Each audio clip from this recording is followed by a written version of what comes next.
Hello दोस्तों, आप सभी का स्वागत है मॉडर्न क्लासरूम में। आप सभी कैसे हैं? उम्मीद करते हैं आप लोग अच्छे होंगे और आपकी पढ़ाई अच्छी चल रही होगी। एसएससी जीडी में हमने पिछले क्लास में आपको प्रीवियस ईयर के क्वेश्चन को सॉल्व कराया था। आज के क्लास में भी हम वही करने वाले हैं। जितने भी क्वेश्चन हैं वो सारे प्रीवियस ईयर क्वेश्चन मैंने लिए हुए हैं। ठीक है, तो चलिए आज की क्लास को स्टार्ट करते हैं। और पहला प्रश्न आपको दिख रहा है, देश की रक्षा करने और आह्वान किए जाने पर राष्ट्र की सेवा के लिए तत्पर रहने का उल्लेख के तहत किया गया है। किसके तहत किया गया है? मूल कर्तव्यों, मूल अधिकारों, निर्देशक सिद्धांतों या संविधान की प्रस्तावना। इसमें से आपका करेक्ट आंसर कौन सा हो जाएगा? तो ऑप्शन नंबर ए हो जाएगा, मूल कर्तव्यों के तहत किया गया है। ध्यान रखिएगा, ये आपका प्रीवियस ईयर में क्वेश्चन आया हुआ है।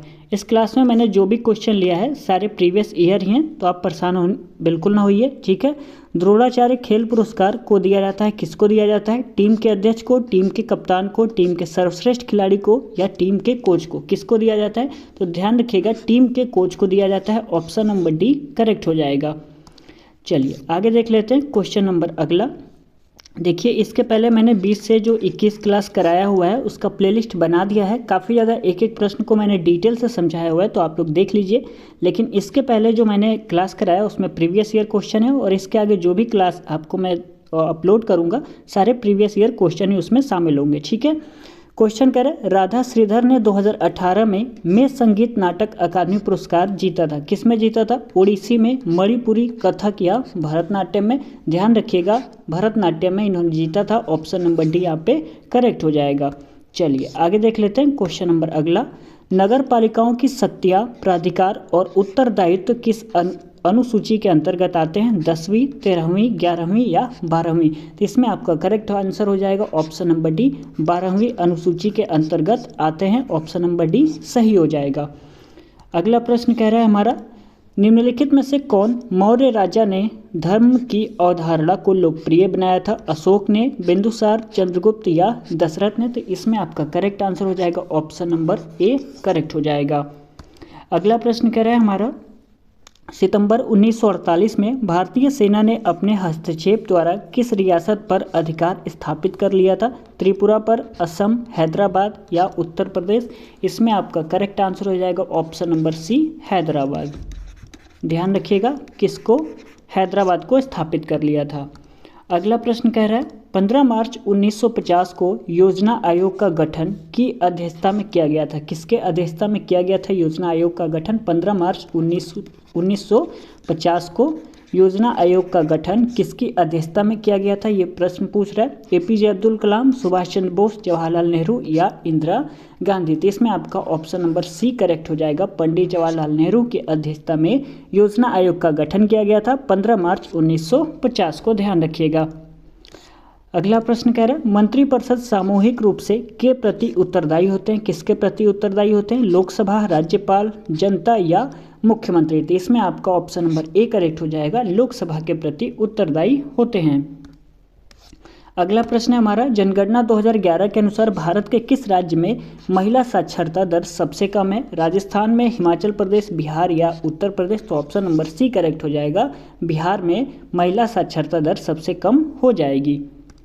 अगला प्रश्न देख लेते हैं, जनगणना 2011 के अनुसार किस राज्य में लिंगानुपात सबसे अधिक है? उड़ीसा, आंध्र प्रदेश, केरल या तमिलनाडु? इसमें आपका ऑप्शन नंबर सी सही हो जाएगा, केरल में लिंगानुपात सबसे अधिक हो जाएगा। अगला प्रश्न कह रहा है हमारा, स्वच्छ भारत मिशन वर्ष में शुरू किया गया था। यहाँ पे गलत लिख गया है तो उसके लिए सॉरी, भारत रहेगा। ठीक है, टाइपिंग में कभी कल हो जाता है। स्वच्छ भारत मिशन वर्ष में शुरू किया गया था 2013 में, 2012, 14 या 16? कब शुरू किया गया था? तो ध्यान रखिएगा 2014 में शुरू किया गया था। ऑप्शन नंबर सी करेक्ट हो जाएगा। यहाँ पे ऑप्शन नंबर सी सही है।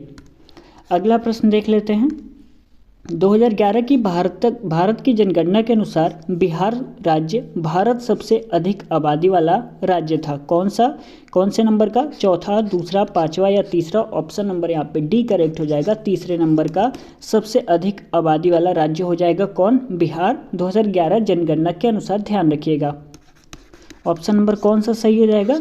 ऑप्शन नंबर डी यहाँ पे करेक्ट हो जाएगा। अगला प्रश्न कह रहा है, ई कृष्ण अय्यर किस शास्त्रीय नृत्य शैली से संबंधित हैं? कथक, सत्रिया, ओडिसी या Bharatanatyam? Option number D correct हो जाएगा, भरतनाट्यम से ये संबंधित हो जाएंगे। क्वेश्चन नंबर अगला कह रहा है भारतीय संविधान का कौन सा अनुच्छेद उपाधियों का अंत से संबंधित है? अनुच्छेद 16, अनुच्छेद 19, अनुच्छेद 17, अनुच्छेद 18। तो इसमें आपका ऑप्शन नंबर डी करेक्ट हो जाएगा, अनुच्छेद 18। यह आपका उपाधियों का अंत से संबंधित है, ध्यान रखिएगा। अगला प्रश्न कह रहा है हमारा जल्लीकट्टू खेल किस देश से संबंधित है? स्पेन से, रोम से, भारत या नेपाल से? तो ये आपका हो जाएगा भारत से संबंधित हो जाएगा, ऑप्शन नंबर सी यहाँ पे करेक्ट हो जाएगा। अगला प्रश्न देख लेते हैं। विधवा पुनर्विवाह का समर्थन करने वाले बंगाली समाज सुधारक और लेखक का नाम बताइए। बाल Gangadhar Tilak, option number A. B कह रहा है ईश्वर चंद्र विद्यासागर, सी विपिन चंद्र पाल और डी कह रहा है जवाहरलाल नेहरू। इसमें आपका करेक्ट आंसर हो जाएगा option number B, Ishwar Chandra Vidyasagar. यह आपका सही है। यह विधवा पुनर्विवाह का समर्थन करने वाले बंगाली समाज सुधारक हो जाएंगे। अगला प्रश्न है हमारा निम्नलिखित में से कौन मौर्य साम्राज्य का अंतिम राजा था? चंद्रगुप्त, बृहद्रथ, बिंदुसार, अशोक? तो ऑप्शन नंबर यहाँ पे कौन सा? बी करेक्ट हो जाएगा, ध्यान रखिएगा। अगला प्रश्न कह रहा है हमारा पूना पैक्ट के परिणाम स्वरूप हरिजन सेवक संघ की स्थापना कब हुई थी? 1938 में, 32, 36 या 40? कब हुई थी? तो ध्यान रखिएगा कब हुआ था। ऑप्शन नंबर बी करेक्ट हो जाएगा, 1932 में हरिजन सेवक संघ की स्थापना हुई थी, ध्यान रखिएगा। अगला प्रश्न देख लेते हैं। अंग्रेजों ने अवध पर कब्जा कब कर लिया था? ये हमारा प्रश्न है। 1856 में, 45, 38 या 1859 में? तो ध्यान रखिएगा 1856 में अंग्रेजों ने अवध पर कब्जा कर लिया था, ऑप्शन नंबर ए यहाँ पे करेक्ट हो जाएगा। अगला प्रश्न कह रहा है हमारा क्षेत्रफल की दृष्टि से भारत का सबसे छोटा पड़ोसी देश कौन सा है? नेपाल, मालदीव, भूटान या श्रीलंका? सभी को पता होना चाहिए भूटान, ऑप्शन नंबर सी यहाँ पे करेक्ट हो जाएगा। देखिए यदि वीडियो आपको अच्छा लग रहा है तो प्लीज़ वीडियो को लाइक ज़रूर कर दीजिएगा। अपने दोस्तों में इस वीडियो को शेयर कर सकते हैं। यदि आपको लग रहा है कि सर आपके लिए मेहनत कर रहे हैं तो प्लीज़ वीडियो को शेयर जरूर कर दीजिएगा, ठीक है। वीडियो को लाइक करना भूल जाते हैं तो ऐसा मत क्या करिए, काफ़ी मेहनत लगता है वीडियो बनाने में, तो एक लाइक कर सकते हैं। चलिए आगे देख लेते हैं। भारत की जलवायु के प्रकार के रूप में वर्णित किया गया है। मानसूनी, ठंडे, सूखे या बंजर? ऑप्शन नंबर ए करेक्ट हो जाएगा, मानसूनी के रूप में वर्णित किया गया है। मतलब भारत की जलवायु किस प्रकार से वर्णित किया गया है, तो मानसूनी यहाँ पे करेक्ट हो जाएगा। क्वेश्चन नंबर अगला कह रहा है भारत में दशकीय जनगणना कराने की जिम्मेदारी किस मंत्रालय की होती है? गृह मंत्रालय, कारपोरेट कार्य मंत्रालय, वित्त मंत्रालय या सांख्यिकी मंत्रालय? किस मंत्रालय की अब भारत में दशकीय जनगणना करने की जिम्मेदारी होती है? तो ध्यान रखिएगा ऑप्शन नंबर ए करेक्ट हो जाएगा, गृह मंत्रालय की जिम्मेदारी यह होती है। अगला प्रश्न है हमारा विश्व का सबसे लंबा लिखित संविधान किस देश का है? एक मिनट, मैं यहाँ पे कंफ्यूज हो गया था क्योंकि देखिए टाइप करने में मिस्टेक हो गया है, ठीक है, तो उसके लिए सॉरी। विश्व का सबसे लंबा लिखित संविधान किस देश का है, ये प्रश्न लिखा हुआ है, मैंने यहाँ पे लिख दिया हुआ है। संयुक्त राज्य अमेरिका का, नीदरलैंड का, दक्षिण अफ्रीका का या भारत का? तो ध्यान रखिएगा ऑप्शन नंबर डी करेक्ट हो जाएगा, अपना प्यारा देश भारत का सबसे लंबा लिखित संविधान हो जाएगा।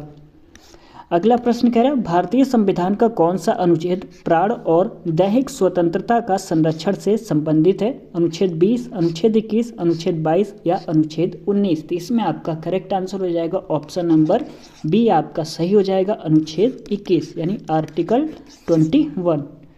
अगला प्रश्न देख लेते हैं भारत के राष्ट्रपति के रूप में निर्वाचित होने के लिए न्यूनतम आयु कितनी होनी चाहिए? 25 वर्ष, 34 वर्ष, 30 वर्ष या 35 वर्ष? सबको पता होना चाहिए कितना, 35 वर्ष यहाँ पे होना चाहिए।